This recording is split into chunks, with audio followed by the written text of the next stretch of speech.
व्रतं चरिष्यामि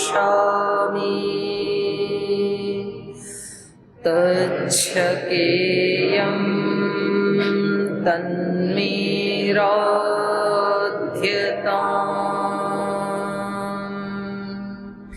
इदमहमनृतात् सत्यमुपैमि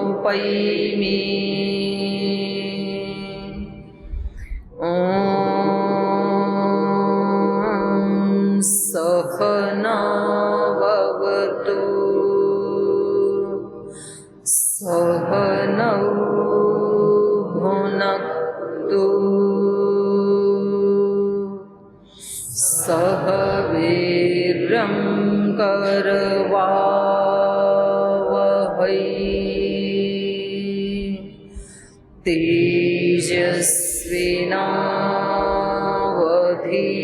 तेजस्विनावधीतमस्तु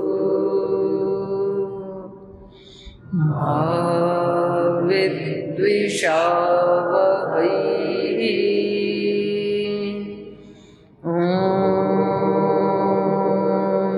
शान्ति शान्ति शान्तिः।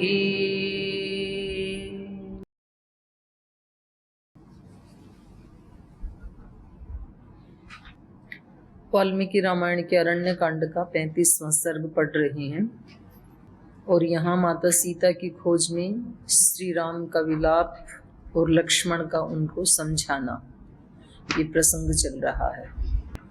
एक तो जब आप मंत्र पाठ करते हो तो मैं रोज भूल जाती हूँ, साथ मिलके नहीं करते हो।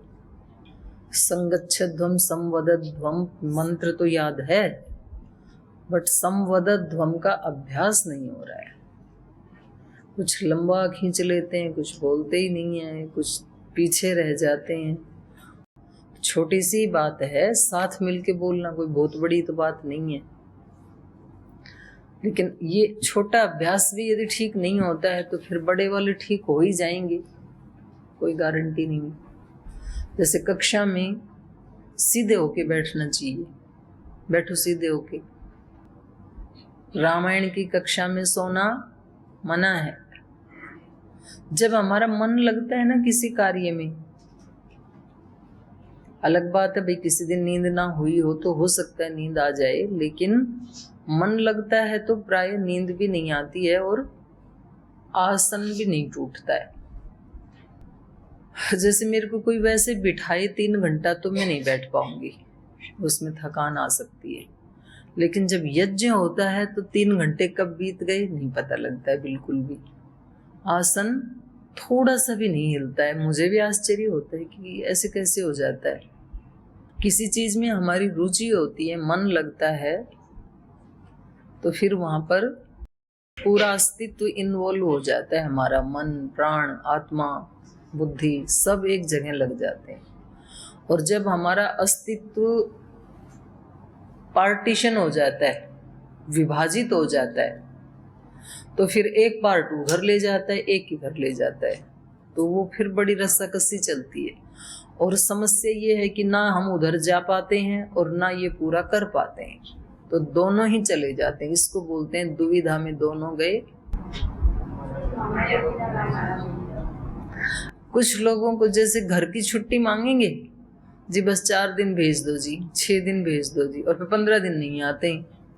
इससे क्या पता लगता है कि घर में प्रबल आसक्ति है अभी, तो यहां रहने से कोई लाभ नहीं होगा, चाहे आप 10 साल रह लो, क्योंकि अभी आपने अपने मार्ग का ठीक से निर्णय लिया ही नहीं। आपका मन आधा अपने घर में भटक रहा है, आधा आप सन्यासी बन करके वाह लूटना चाहते हैं, आध्यात्मिक आनंद को प्राप्त करने के सपने देखते हैं। जिन्होंने इस मार्ग में चल करके परम आनंद को प्राप्त किया, उनकी होड़ करना चाहते हैं, हो नहीं सकता है। और वो 5-7 साल में चित्त की ऐसी स्थिति होगी उस व्यक्ति की कि ना वो उधर जा पाएगा ना इधर कुछ मिलेगा। तो ये छोटे छोटे अभ्यास पूज्य गुरुदेव बताते हैं हमें, अपने जीवन के अभ्यास बताते हैं। वो टुकड़ों टुकड़ों में कुछ भी नहीं मिलेगा। चाहे वो संसार की कोई उपलब्धि हो, और ये तो भाई सबसे बड़ी उपलब्धि है, आध्यात्मिक उपलब्धि। तो संसार में भी जिस फील्ड में जिन लोगों ने एक स्पेशल उपलब्धि को प्राप्त किया, वो जी जान से उसमें जुट जाते हैं, फिर इधर उधर नहीं देखते हैं। चाहे वो कोई सिंगर है, चाहे कोई डांसर है, चाहे कोई क्रिकेटर है, कोई एक्टर है, कोई एक्ट्रेस है, कोई भी है, कोई प्रोफेसर है किसी विषय का, जिसको ये कहें कि भाई ये तो पूरे भारत में इस विषय के भीष्म पिता हैं, तो उस व्यक्ति ने बड़ी साधना की होती है। तो ऐसे हमें अपने छोटे छोटे कामों में अपने आप को पूरा डालना पड़ेगा। अभ्यास की शुरुआत यहाँ से होती है। जो हम कर रहे हैं, मान लीजिए आप एक परीक्षा ही दे रहे हैं, बीए फर्स्ट की, सेकंड की, थर्ड की, एमए की, तो छोटा सा ही तो टारगेट है, लेकिन उसमें इतना खो जाना चाहिए आपको कि मेरी एक लाइन मिस नहीं होनी चाहिए मेरे सिलेबस की। जो मेरे सिलेबस में है वो 100% मुझे आत्मसात होना चाहिए एक साल। तो मार्क्स आएंगे, ये तो बायो प्रोडक्ट है, लेकिन आपकी जो योग्यता बनेगी ना 5 साल के बाद, आनंद आएगा फिर आपको। और नहीं तो फिर आधा अधूरा ध्यान रहता है, भाई माँ बाप ने, चलो ये तो सन्यासी तो 100% लगे ही हैं इसमें, पर जो विश्वविद्यालय के भी भाई बहन हैं जिनको ये पढ़ के जाना है, तो माँ बाप ने इस समय तो आपको विशुद्ध रूप से पढ़ाई के लिए भेज रखा है। क्या करना है? केवल पढ़ाई। शरीर का ध्यान रखना है, बीमार नहीं होना। मन का ध्यान रखना है, मन से बीमार नहीं होना। और तन और मन की शक्ति को ज्ञान अर्जन करने में लगाना। इसी के लिए तो भेजा है बेचारों ने, अपनी इतनी मेहनत की कमाई से फीस आदि भरते हैं। और जिस विद्यार्थी ने इसको समझ करके 5 वर्ष तक ऐसी साधना कर ली, 5-7 साल के बाद वो व्यक्ति उस विषय का एक प्रामाणिक व्यक्ति माना जाएगा, और उसको इतनी संतुष्टि होगी यहाँ से जाते समय कि मैंने कुछ प्राप्त किया। और यदि उसका चित्त एकाग्र नहीं है, आधा अधूरा है, तो जरूर एक प्रमाण पत्र मिल जाएगा, लेकिन वो किसी काम का नहीं होगा। फिर वो इधर उधर घूमना ही पड़ेगा, दर दर की ठोकरें खानी पड़ेंगी कि भाई कोई 10-20 हजार 30-50 हजार की नौकरी पे रख लो, हमें नौकर बना लो, हम नौकर बनने के लिए तैयार हैं। तो शर्म की तो बात है कि नहीं है? मालिक जो हो सकता था वो नौकर बनने के लिए भी भीख मांग रहा है कि कोई नौकर रख लो, कोई नौकर रख लो हमारे को, हम अपने आप को बेचना चाहते हैं 10-20 हजार में, 50 हजार में। तो इससे ज्यादा मतलब अपने अस्तित्व का अपमान और क्या हो सकता है?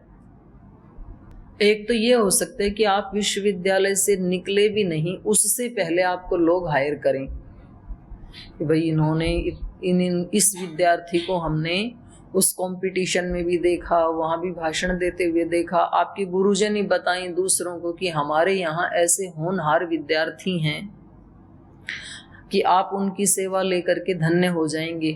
वो भी एक स्थिति हो सकती है। तो अपने आप को, हमें जो छोटी छोटी चीजें ना हमारे सामने, उन कार्यों में अपने आप को 100% लगाने का अभ्यास करना चाहिए।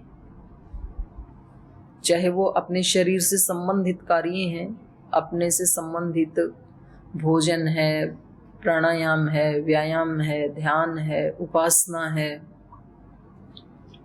तो ये हमने शास्त्र में तो पढ़ लिए हैं। अब कोई निराकार की उपासना कर रहा है, बैठ करके गायत्री का जाप कर रहा है, कोई साकार की उपासना कर रहा है, लेकिन उसको ये विश्वास नहीं होता है कि मैं गायत्री शक्ति के सामने बैठ करके उसका गुणगान कर रहा हूँ या कर रही हूँ, ऐसा एहसास नहीं होता है। बीच बीच में और चीजें भी आती रहती हैं। अगर वो कल्पना में भी ये सोचे कि मैं गायत्री के सन्मुख हूं, जैसे कि अभी आप मेरे सन्मुख हैं, तो आप मेरी बात सुनेंगे, ऐसे हमें एहसास नहीं होता और हम अभ्यास भी नहीं करते हैं। अब महर्षि पतंजलि जी ने तो कह दिया, तज्जपस, जो आप बोल रहे हैं वैसी भावना लाइए आप, और फिर आप देखो चमत्कार। और यदि भावना वैसी नहीं है तो फिर तो व्यर्थ ही है। तो रामायण पढ़ने का प्रयोजन क्या है? तज्जपस तदर्थ भावनम, वैसा ही भाव भी बने हमारा। हम ये सोचें कि ये बात बिल्कुल मेरे लिए कही गई है।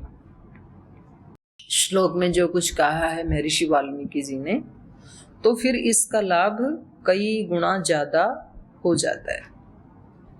तो खैर चलिए, ये प्रसंगवश मैंने बताया। यहाँ पर बात चल रही थी, कल लक्ष्मण जी श्री राम को बता रही हैं, शोकम विमुच्य आर्य, हे आर्य शोक को छोड़ दीजिए।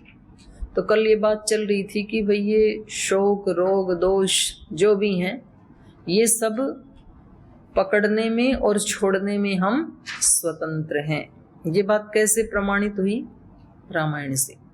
रामायण में लक्ष्मण जी कह रहे हैं कि छोड़ दीजिए, इसका मतलब छोड़ा जा सकता है। हमें कोई कहे जी आप आलस से छोड़ दीजिए, सुबह सुबह देर तक सोना छोड़ दीजिए, हमें लगता है जी ये नहीं छूट सकता है, नींद आती है उस समय हमें। और उसी व्यक्ति को डॉक्टर बोल दे कि 4th स्टेज का कैंसर हो रखा है, यदि आप अपने आप को ठीक करना चाहते हो तो 4 बजे उठ के वॉकिंग करना शुरू कर दो।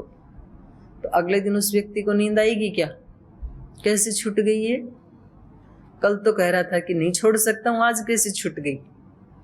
अपरिहार्य परिस्थिति। तो इसका मतलब छोड़ा तो जा सकता है, संकल्प प्रबल होना चाहिए। उसी को पूज्य गुरुदेव बोलते हैं विकल्प रहित संकल्प। जो भी संकल्प है जीवन का, उसमें कोई विकल्प नहीं आ सकता है। अब श्री राम ये कई तरह के विकल्प दे सकते हैं, लेकिन तो भी लक्ष्मण जी कह रहे हैं, और लक्ष्मण जी कह रहे हैं और वो छोड़ नहीं रहे हैं। ये भी अगले श्लोक में वो भी है, कल पढ़ा था ना हमने। तो इसका मतलब क्या हुआ कि अभी उन्होंने ये संकल्प ही नहीं लिया कि छोड़ना है। अगर तो उन्होंने भी ये संकल्प ले लिया, ठीक है भाई लक्ष्मण जी कह रहे हैं भी छोड़ देते हैं, पर उनके मन में क्या रहे, लक्ष्मण तू समझ तो सही मेरी स्थिति को, कैसे छोड़ दूं? और हम सबकी यही हालत होती है। एक प्रतिकूल परिस्थिति में हमें कोई बोलता है कि आप इसको छोड़ दीजिए, आप इनकी बातों पे ध्यान मत दीजिए, तो हम चुप तो हो जाते हैं, लेकिन हमारा मन तो अंदर से बोलता रहता है जी आपको नहीं पता चुप कैसे हो जाएं, परिस्थिति ही ऐसी है। लेकिन 5, 7, 10 दिन के बाद फिर आप खुद ही अपने मन को कहते हो भाई चुप होना ही पड़ेगा, और कोई चारा ही नहीं है। आप कितना भी लंबा खींचो किसी समस्या को, लेकिन एक दिन तो आपको इस निर्णय पे पहुंचना ही पड़ेगा कि भाई इसको ठीक नहीं किया जा सकता, इसको लेके जो मेरी समस्या है ये मुझे ही ठीक करनी पड़ेगी, कोई तो सॉल्यूशन निकालना ही पड़ेगा ना। तो जो महात्मा होते हैं वो पहले ही अपना सॉल्यूशन निकाल लेते हैं। तो बड़ी अच्छी सीख दी है। तो आप इस श्लोक को अपने डायरी में भी लिख लीजिए, मोटे अक्षरों में। एक डायरी आपकी लगवाई थी मैंने, एक दिन चेक करूंगी कि अभी तक अरण्य कांड तक आपने कितने श्लोक निकाले हैं रामायण से। अच्छे अच्छे श्लोकों का संग्रह कर लीजिए, तो वो एक मिनी रामायण बन जाएगी। तो उनमें एक श्लोक ये भी है, शोकम विमुंच आर्य, हे आर्य शोक को छोड़ दीजिए, धृतिम भजस्व, धैर्य धारण कीजिए। क्योंकि धैर्य जैसे शब्द का प्रयोग ऐसी ही परिस्थिति में किया जाता है जब प्रतिकूलता हो। सौत्साहता च अस्तु विमार्गणे अस्याः, ये जो विमार्ग की प्रतिकूल परिस्थिति आ गई है, इसमें उत्साह से युक्त रहना है, तो इसका अभ्यास किया जाता है। ऐसे तो सामान्य रूप से तो व्यक्ति प्रतिकूल परिस्थिति में डाउन होगा ही, पर जब जब जीवन में, शरीर में, मन में, प्राण में, और देखो शरीर में डाउन आए वो फिर भी चल जाता है, पर मन में जो डाउन की स्थिति आती है, निम्न स्थिति आती है, वो ज्यादा नुकसान करती है। शरीर में कोई रोग आ गया प्रारब्धवश, और लेकिन मन में उत्साह है तो वो उसको पराजित कर सकता है, पर मन से हार गया तो फिर उसको कोई जीता नहीं सकता है संसार में। मन के हारे फिर तो हार सुनिश्चित है। यदि मन से हार गया तो कोई व्यक्ति, मेरे से नहीं होगा जी, फिर उसको सारी दुनिया के गुरु मिल करके भी जिता नहीं सकते। और अपना उत्साह यदि प्रबल है तो फिर उसको कोई हरा नहीं सकता है। दूसरे लोग आपकी मजाक उड़ा सकते हैं, आपका अपमान कर सकते हैं, आपकी खिल्ली उड़ा सकते हैं, लेकिन एक दिन आप उन सब को चुप कर सकते हैं अपने क्रतु से, अपने कर्म से। तो ये भी हमने अपने गुरुदेव के जीवन में देखा। जब हरिद्वार में आए तो लोग हाँ ये करेंगे योग का कार्य, गांव से आए तो गांव वाले, तो जब बोलते थे तो सुनने वाले भी, अब वही लोग उनके पास आते हैं सब समाधान करवाने के लिए।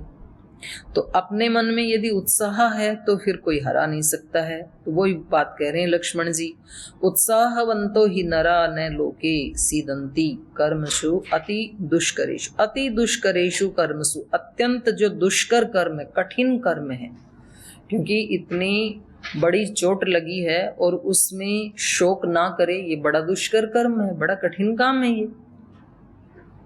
जिसको चोट लगती है ना उसको पता लगता है कि कितना दर्द होता है चोट लगने पर, चाहे वो बाहर की है चाहे अंदर की है। तो वही कह रहे हैं ये अति दुष्करेषु कर्मसु, अत्यंत जो कठिन कार्य होते हैं लोक में, लोके अति दुष्करेषु कर्मसु उत्साहवंतो नरा नहीं सीदंती। निश्चित रूप से वो कंपायमान नहीं होते हैं जो उत्साहवान होते हैं। श्री अरविंद ने भी एक जगह सिद्धि प्राप्त करने के लिए 4 चीजों का जिक्र किया है, काल, गुरु, शास्त्र, उत्साह। 4 चीजें बताई हैं उन्होंने कि सिद्धि मिलने के लिए सबसे पहले तो काल की आवश्यकता होती है। भाई कोई चीज 6 महीने में प्राप्त होनी हो 6 महीने में प्राप्त होगी। आप कितनी भी जल्दी करके डिप्रेशन में जाएंगे, उतावले बनेंगे कि मुझे तो गेहूं 1 महीने में ही पका पकाया चाहिए खेत में से, और उसमें पानी देते रहे, नलाई करते रहे, गुड़ाई करते, कितना भी कर लो, लेकिन गेहूं कितने दिन में पकेगा?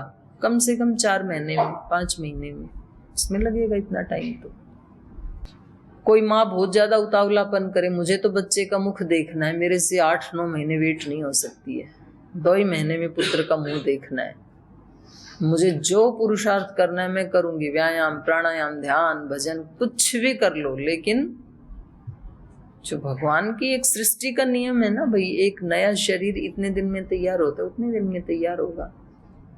तो काल, तो व्यक्ति को साधन करते समय निश्चिंत होना चाहिए, उतावलापन नहीं दिखाना चाहिए। इतने दिन जप कर लिया, इतने ध्यान कर लिया, इतनी साधना कर ली, कब फल कब? तो ये कब वाला जो प्रश्न है ना, ये लेट कर देता है। हमारे देश में तो ट्रकों पे भी ऐसे ऐसे फिलोसफी लिखी होती है, जल्दी मत कर, देर हो जाएगी। तो वहां दूसरे अर्थों में लिखा होता है, वे तो जल्दी करके फास्ट चलाएगा, कहीं एक्सीडेंट हो जाएगा। लेकिन वास्तव में ये दार्शनिक बात है, जल्दी मत कर, देर हो जाएगी। तो साधना में भी जब बहुत उतावलापन दिखाते हैं ना, आप तो कहते थे कि 6 महीने में सिद्धि मिल जाएगी, इतना आपने जप किया, तप किया, सब किया, कब मिलेगी? 6 महीने तो हो गए। अभी धैर्य रखो, इन चीजों में उतावलापन अच्छा नहीं होता है। तो काल। दूसरा फिर उन्होंने बताया गुरु, गुरु की बहुत बड़ी भूमिका है। अगर आपने किसी को भी अपने से ऊपर, किसी मार्गदर्शक को, पथ प्रदर्शक को, किसी आदर्श को स्वीकार नहीं किया, जिसने उस कार्य को किया है अपने जीवन में, उसके अनुभव हैं, तो फिर आपको बहुत देर लगेगी। जैसे कोई गृहस्थ आश्रम में जाता है तो माता पिता के अनुभव ले लीजिए, क्योंकि उन्होंने जिया है उस जीवन को, कहाँ कहाँ किस किस कार्यों को करने से उनको कष्ट मिला, दुख पाए, वो किन कार्यों को करने से उनको अच्छा रहा, अच्छा फल मिला, तो आपको फोकट में दे देंगे, तो उनकी बात मान लो। तो गुरु जरूर होना चाहिए। काल, गुरु, गुरु ना मिले तो फिर शास्त्र, शास्त्र, और गुरु है तब भी शास्त्र, क्योंकि शास्त्र उन लोगों के अनुभव हैं जिन्होंने उस विद्या का साक्षात्कार किया अपने जीवन में। तो इसको उपेक्षा नहीं करनी चाहिए शास्त्र की। शास्त्र में जो कहा है वो सब सत्य है, क्योंकि ये आर्ष व्यक्तियों के आप्त पुरुषों के वचन हैं ये, शब्द प्रमाण कहते ही उनको हैं जो आप्त पुरुषों ने बोला है, सामान्य व्यक्तियों के वचन नहीं है ये कि ऐसे ही उन्होंने बैठे बैठे ध्यान में बैठ के नॉवल की तरह से कोई किताब लिख दी होगी। जैसे हमारे भाई बहन भजन लिखते हैं, यद्यपि वो भी एक भगवान की ही गॉड गिफ्ट होती है, उस तरह की प्रेरणा आती है तब लिखते हैं, लेकिन भजन कोई व्यक्ति थोड़ा सा एकाग्र होकर लिख सकता है, या कोई कविता लिख सकता है, कोई नॉवल कोई बुक लिख सकता है, लेकिन ये जो शास्त्र हैं ये ऐसे लिखे हुए नहीं हैं। ये तो भागवत प्रेरणा से और भागवत शक्ति से ही उनके हृदय में ऐसे ही अवतरित हुए हैं जैसे कि वेद अवतरित हुए हैं ऋषियों के हृदयों में। तो इसका आश्रय लेना चाहिए शास्त्र का। और चौथा बताया उत्साह। अगर व्यक्ति में उत्साह नहीं है तो ये तीनों बेकार। काल मिला, सभी को ही मिला है, सभी के पास 24 घंटे हैं, सभी के पास 50, 60, 70, 80, 90, 100 साल का जीवन है ही, जितना भी जीवन है। और महापुरुषों को तो किसी किसी को तो 30, 35, 40 साल का ही जीवन मिला। शंकराचार्य जी आदि जो थे महापुरुष, उनको तो बहुत लंबा नहीं मिला। महर्षि दयानंद आदि का ले लिया लोगों ने जीवन। तो काल सबके पास है ही। गुरु कोई ना कोई तो मिलता ही है, हम उनका सम्मान करें ना करें, उपेक्षा करें, वो हमारे हाथ में है। काल भी मिल जाता है, गुरु भी मिल जाता है, शास्त्र सबके लिए ही उपलब्ध हैं। लेकिन अगर अपना उत्साह नहीं है तो ये तीनों व्यर्थ हैं। फिर ये तीनों मिलके भी हमारा कुछ कल्याण नहीं कर पाएंगे। तो यहाँ पर उत्साह की बात की है लक्ष्मण जी ने। उत्साहवंतो नराही, जो निश्चित रूप से उत्साहवान व्यक्ति होते हैं वो अति दुष्करेषु कर्मसु लोके न सिद्धन्ति। कितनी भी कठिन परिस्थिति क्यों ना हो, वो कभी कंपायमान नहीं होते, कभी दुखी नहीं होते, कभी विचलित नहीं होते। महर्षि दयानंद ने भी सत्यार्थ प्रकाश में इसी बात को कहा। किसी ने पूछा भाई कर्मों का फल तो मिलेगा मनुष्य को, उसको कोई काट नहीं सकता है, कोई बचा नहीं सकता है, तो भक्ति करने से क्या लाभ? फिर क्यों भक्ति करें भगवान की? भक्ति करेंगे तो भी फल मिलेगा, भक्ति ना करें तो भी फल मिलेगा। तो फल से तो छुटकारा मिलेगा नहीं, तो क्यों भक्ति करें फिर?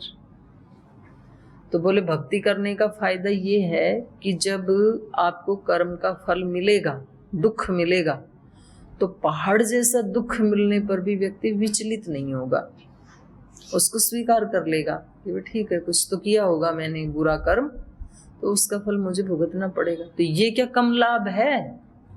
व्यक्ति शांति से अपने कर्म के फल को स्वीकार कर लेवे, किसी भी परिस्थिति को स्वीकार कर लेवे, उसमें विचलित होके और दूसरा पाप ना कमावे, तो ये भी तो बहुत बड़ी बात है ना। तो यहाँ पर भी ये श्री राम को ऐसे ही उत्साह से युक्त कर रही हैं। लेकिन ऐसा कहने पर भी इतीव सौमित्रिम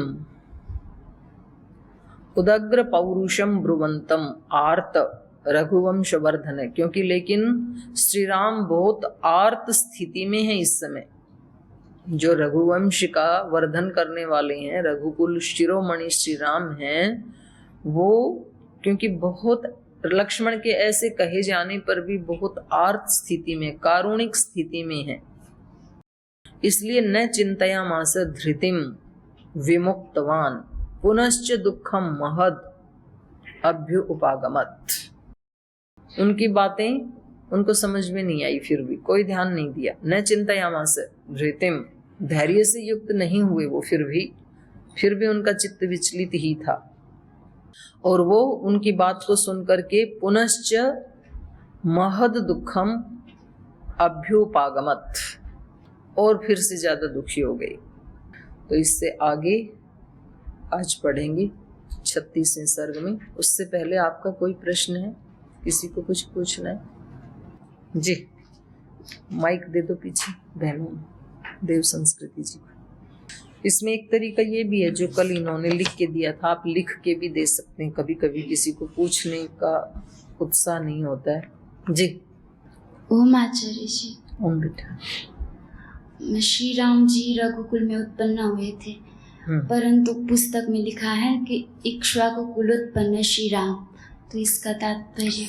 इक्ष्वाकु भी इसी कुल में पैदा हुए थे। इक्ष्वाकु जो है वो सबसे प्रथम पुरुष है, और रघु जो है ये लगभग 60वें व्यक्ति हैं, 60।